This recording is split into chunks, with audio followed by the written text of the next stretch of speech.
ஆனா அவரு ஏன் எதுக்காக அப்படி பண்ணாருன்னு சொல்ல முடியுமா ராமகிருஷ்ணா? மகாராஜா, நானும் ஆச்சாரியாரும் நாங்க 2 பேருமே அந்த மருந்தால ரொம்ப பாதிக்கப்பட்டிருக்கோம். அவரு தயாரிச்ச மருந்துகளை அவரு எங்க மேல சோதிச்சிருக்காரு. காவல் அதிகாரி, சொல்லுங்க மகாராஜா. அந்த வைத்தியரை பிடிச்சிட்டு வந்து இருக்கிறதுலயே கடுமையான தண்டனையா கொடுங்க. உத்தரவு மகாராஜா. மகாராஜா, அதுல பிரயோஜனமே இல்ல. ஏன்னா அவர் எப்பவோ இந்த ஊரை விட்டு ஓடிட்டாரு. அதுக்கு முன்னாடி அவரை நேர்ல பார்த்து பேசும்போதுதான் விஷயமே புரிஞ்சுது. அப்புறம் மகாராஜா, நான் உங்களுக்கு நன்றி கடன் பட்டிருக்கேன். எனக்கு நன்றி கடனா? நீ சொல்றது எனக்கு புரியல ராமகிருஷ்ணா. மகாராஜா, அந்த மருந்துடைய தாக்கத்தால நான் என்னோட கடந்த 5 வருஷ நினைவுகளை இழந்துட்டேன். ஆனா நீங்க தாமரை தண்டை அனுப்புனீங்க இல்லையா, அதை சாப்பிட்டதுக்கு அப்புறம் தான் எனக்கு எல்லா நினைவுகளும் வந்தது. அதனாலதான் நான் பரிபூரணமா குணமாகி வந்திருக்கேன் அரசே. பண்டிதனே ராமகிருஷ்ணா, நீ நன்றி சொல்ல வேண்டியது எனக்கு இல்ல, மகாராணி திருமலம்பாவுக்குத்தான் நீ நன்றி சொல்லணும். தாமரை தண்டை சாப்பிடுறதால நம்மளுடைய ஞாபக சக்தி அதிகமாயிடும்னு என்கிட்ட சொன்னதே அவங்கதான். அவங்க செஞ்ச இந்த உதவியை என்னைக்கும் மறக்க மாட்டேன். ஆனா குருதேவரோட நிலைமை, அவரை எப்படி நாம குணப்படுத்த முடியும்? வாழ்நாள் முழுக்க அவர் இப்படி காவலாளியாவே நிப்பாரா? பண்டிதனே ராமகிருஷ்ணா, இது ரொம்ப ரொம்ப பெரிய பிரச்சனை.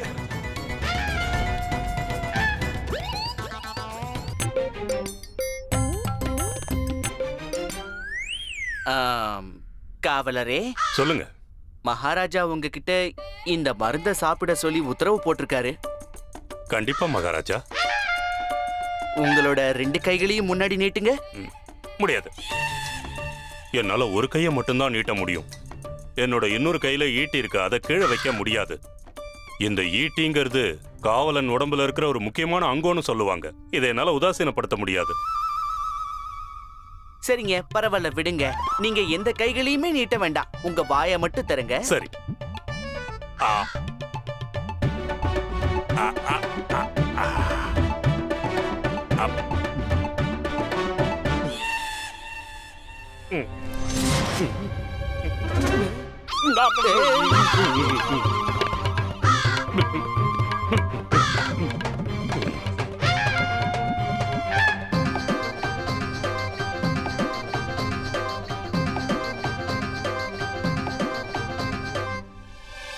மகாராஜா, இப்ப நமக்கு தேவைப்படுறது ஒரே விஷயம்தான், ஆச்சாரியார முழுசா தெரிஞ்சுக்கிட்ட நபர்கள். என்ன பொறுத்த வரைக்கும் இதுக்கு கனிமணியை விட பொருத்தமான ஆட்கள் யாருமே கிடையாது. கனிமணி, போங்கப்பா. உங்களுக்கு ஆச்சாரியார பத்தி என்ன விஷயம்லாம் தெரியுமோ அதை அவர் காதுல மெல்லமா சொல்லிட்டு வாங்க. சரிங்க ராமகிருஷ்ணா. நீ வாடா. மோசக்காரா, மொல்ல மாறி, துஷ்டனே, முடிச்ச வைக்கி, பாவி, பண்டித ராமகிருஷ்ண அறிவை பார்த்து வயிறு எறிஞ்ச கேடவனே, மொத்த ராஜ்யத்தையும் கொள்ளையடிச்சு சாப்பிடுற தீனி பண்டாரோ, மகாராஜாவை ஒழிச்சு கட்டுறதுக்காக 24 மணி நேரம் சிந்திக்கிற கேழவனே, முதல்ல முழிச்சுக்க. முழுச்சுக்கண்ணா. முழிச்சுக்கிட்டா. நான் தர்பார்ல என்ன பண்ணிக்கிட்டு இருக்கேன்?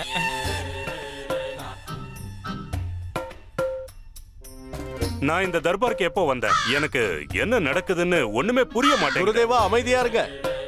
நான் உங்ககிட்ட எல்லாத்தையும் விளக்கமா சொல்றேன். ஆனா மகாராஜா, நான் என்னோட வீட்ல தானே இருந்தேன். திடீர்னு இங்க எப்படி வந்தேன்? ஆச்சாரியாரே, அந்த வைத்தியர் உங்களுக்கு கொடுத்த மருந்தை சாப்பிட்டு இவ்வளவு நேரமா காவல்காரன் ஆயிட்டீங்க. அங்க நான் காவலுக்கு நின்னா. ஆனா நான் அந்த வைத்தியர்கிட்ட நான் சொன்ன மாதிரி. ஓ, இப்பதான் எனக்கு விஷயமே புரியுது. அந்த வைத்தியர் எனக்கு ஞாபக சக்தி மருந்த கொடுக்காம வேற எதையோ கொடுத்திருக்கான் போல இருக்கு.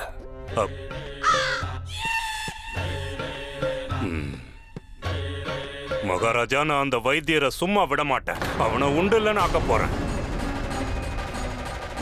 அவனை மட்டும் இல்ல, அவன் கூட சேர்ந்து சதி பண்ணவனையும் நான் விட மாட்டேன்.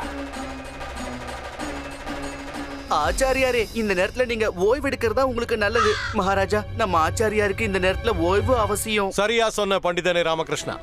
குருதேவா, எனக்கு தெரிஞ்சு நீங்க கொஞ்ச நேரம் ஓய்வு எடுத்தா நல்லா இருக்கும். கனிமணி, நீங்க 2 பேரும் குருதேவரை அவரோட வீட்டுக்கு கூட்டிட்டு போங்க. சரிங்க மகாராஜா. வாங்க, வீட்டுக்கு போகலாம்.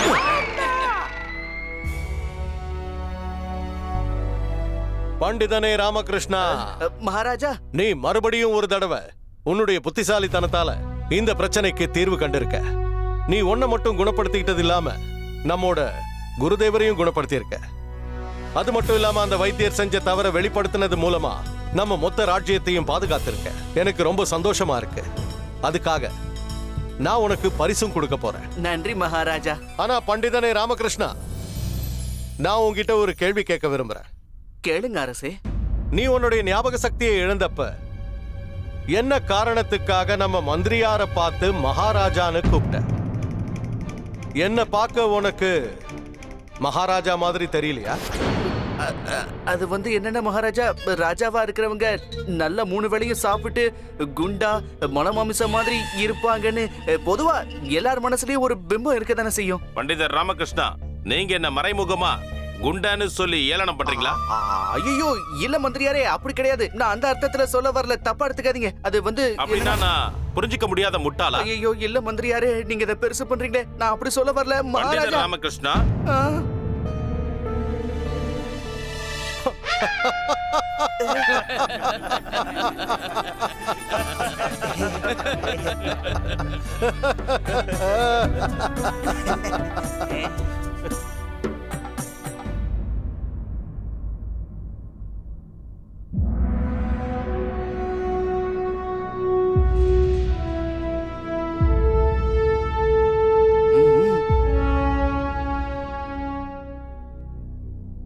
மகாராஜா, நீங்க ஏதோ யோசனையில இருக்கீங்க போல இருக்கு. எந்த விஷயம் உங்களை இந்த வகையில பாதிக்குதுன்னு சொல்ல முடியுமா? இல்ல மந்திரியாரே, அப்படி முக்கியமா எதுவும் இல்ல. நான் வாழ்க்கையில சுக துக்கத்தோட சுழற்சியை பத்தி யோசிச்சுக்கிட்டு இருக்கேன். சுகமும் துக்கமும் வாழ்க்கையில நம்மால தவிர்க்க முடியாத விஷயங்கள். அதனால இந்த சுக துக்கம் ரெண்டும் ஒரே சமயத்துல இணைஞ்சு வர முடியுமான்னு யோசிச்சுக்கிட்டு இருந்தேன். ஒரே வார்த்தையில இது ரெண்டையும் நம்மால சொல்ல முடியுமான்னு யோசிச்சேன். அந்த ஒரு வார்த்தையில இது ரெண்டுத்துக்குமான முழுமையான அர்த்தம் எல்லாருக்கும் விளங்கணும். அதை பத்தி தான் யோசிச்சுக்கிட்டு இருந்தேன். குருதேவா, இத பத்தி நீங்க என்ன நினைக்கிறீங்க? மகாராஜா, நான் சாஸ்திரங்களை கரைச்சு குடிச்சவன்னு உங்களுக்கே நல்லா தெரியும். வேதங்களை பத்தி எனக்கு ஒண்ணு விடாம எல்லாமே நல்லா தெரியும். அதனால மகாராஜா, இது சாத்தியமே இல்லை. வாழ்க்கையில வர்ற சுகத்தையும் துக்கத்தையும் ஒரே வார்த்தையில வர்ணிக்கவே முடியாது. குறுக்கிடுறதுக்கு மன்னிக்கணும். என்ன பொறுத்தவரை இது சாத்தியம்தான்னு எனக்கு தோணுது அரசே. குருஜி, உங்களுடைய அறிவு எந்த இடத்துல முடியுதோ பண்டிதர் ராமகிருஷ்ணனுடைய அறிவு அந்த இடத்துல இருந்து தான் ஆரம்பமாகுது. ம்.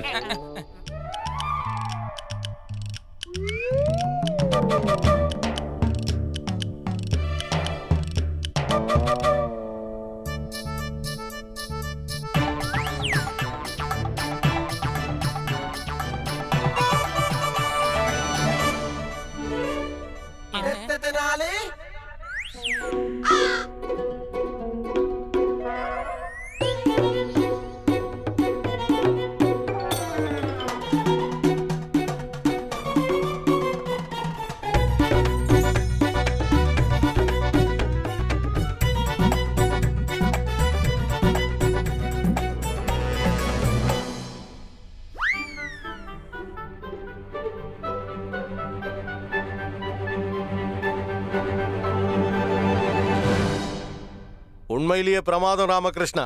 உனக்கு ஈடு இணையே இல்ல. நீ அற்புதமானவன், அதிசயமானவன். மன்னிக்கணும் மகாராஜா, பண்டிதர் ராமகிருஷ்ணா அப்படி என்ன பண்ணிட்டான்னு இவ்வளவு பாராட்டுறீங்க? குருதேவா, இதுல ஒரே ஒரு வரிதான் இருக்கு.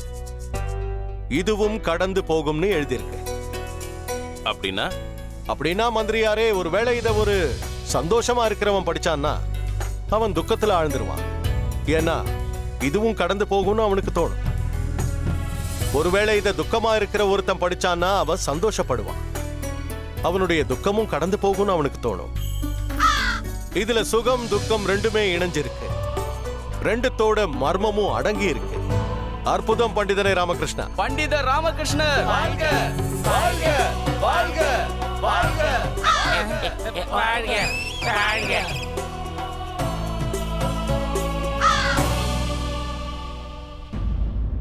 மகாராஜா, தாலிக்கோட்டை ராஜ்யத்தோட சுல்தான் சம்சுதீனோட தூதுவர் பன்னே கான் இந்த அரசவைக்குள்ள வர்றதுக்கான அனுமதி கேட்கிறார் மகாராஜா. ஆமா மந்திரியாரே, நான் அந்த சுல்தானுக்கு ஒரு நட்பு கடிதம் அனுப்பியிருந்தேன். ஒருவேளை அதை பத்தி தான் இங்க பேச வந்திருப்பாரோ என்னவோ. அவரை உடனடியா உள்ள வர சொல்லுங்க. உத்தரவு மகாராஜா.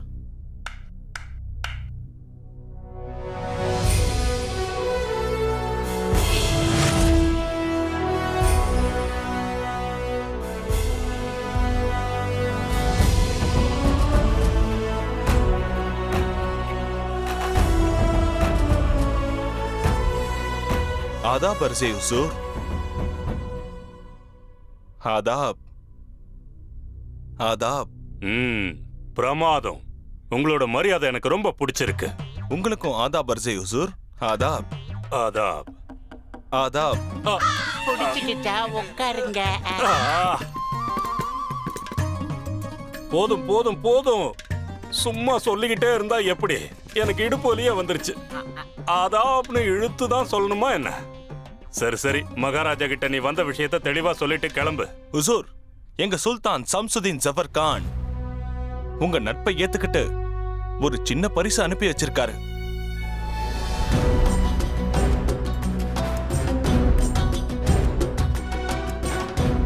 என்னுடைய நண்பர் எனக்காக பரிசுகள் அனுப்பியிருக்காரு. நான் சந்தோஷமா முழு மனசோட இதை ஏத்துக்கிறேன்.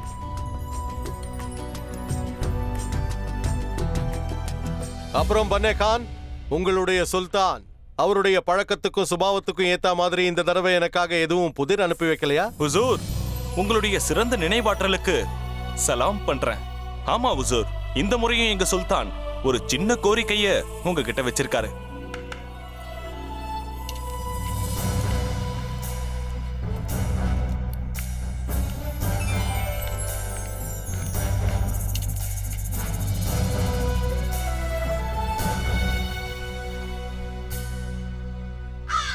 காலி பானையா? हुज़ूर, இந்த காலி பானை மூலமா எங்க சுல்தான் ஒரு தகவல் அனுப்பியிருக்காரு.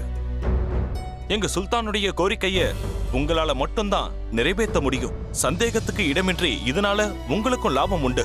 உங்களுடைய ராஜ்யத்துல நிறைய புத்திசாலிகள், அறிவாளிகள் இருக்காங்கன்னு எங்க சுல்தான் கேள்விப்பட்டிருக்காரு.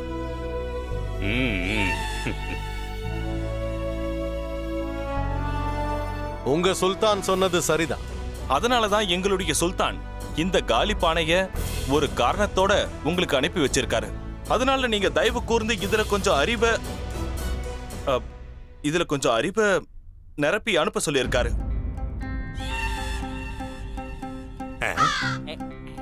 அறிவை நிரப்பி அனுப்பணுமா? அது அவருக்கும் பயன்படும். சுல்தானோட கோரிக்கை இதுதான். இதுக்கு வாய்ப்பே இல்ல. உங்க சுல்தான் எங்க மகாராஜா கிட்ட விளையாடுறாருன்னு நினைக்கிறேன். மனுஷனோட அறிவை ஒரு பானைக்குள்ள எப்படி நிரப்ப முடியும்? முடியாத காரியம். இல்ல குருதேவா, இது விளையாட்டு விஷயம் இல்ல. எனக்கு இவங்க சுல்தானை பத்தி பல வருஷங்களா நல்லாவே தெரியும். இதுல அறிவை நிரப்பி அனுப்ப சொல்லிருக்காரு. அவருடைய ஆசையை நான் நிறைவேற்றியே ஆகணும். ஏன்னா அவரு என்னுடைய நண்பராச்சே. ஆனா எப்படி மகாராஜா? இந்த பானையில அறிவை நிரப்பி கொடுக்கிற அளவுக்கு நம்ம ராஜ தர்பார்ல யாருமே இல்லையா? என் நண்பருடைய ஆசையை நான் நிறைவேற்றி ஆகணும். அவருடைய கேள்விக்கு சரியான பதில கொடுக்கணும்.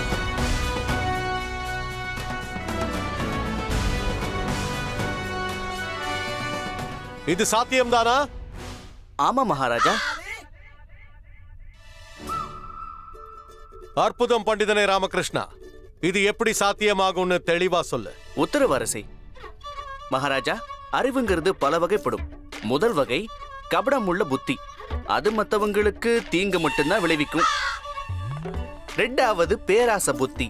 அவங்களுடைய சொந்த லாபத்தை கணக்குல கொண்டு எப்பவுமே கடுமையா உழைப்பாங்க.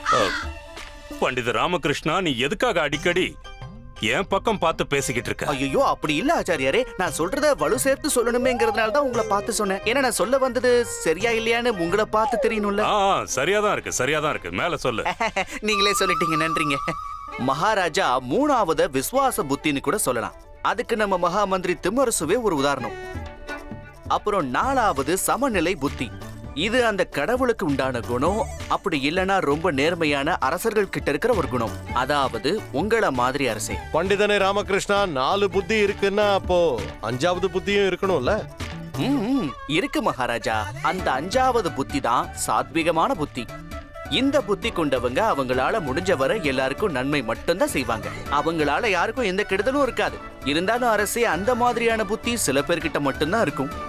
ஒருவேளை இந்த பானைய அந்த புத்தியை கொண்டு நிரப்பணும்னா அதுக்கு சில நாட்கள் தேவைப்படும் மகாராஜா. பண்டிதர் ராமகிருஷ்ணா, நீங்க என்ன சொல்ல வரீங்க?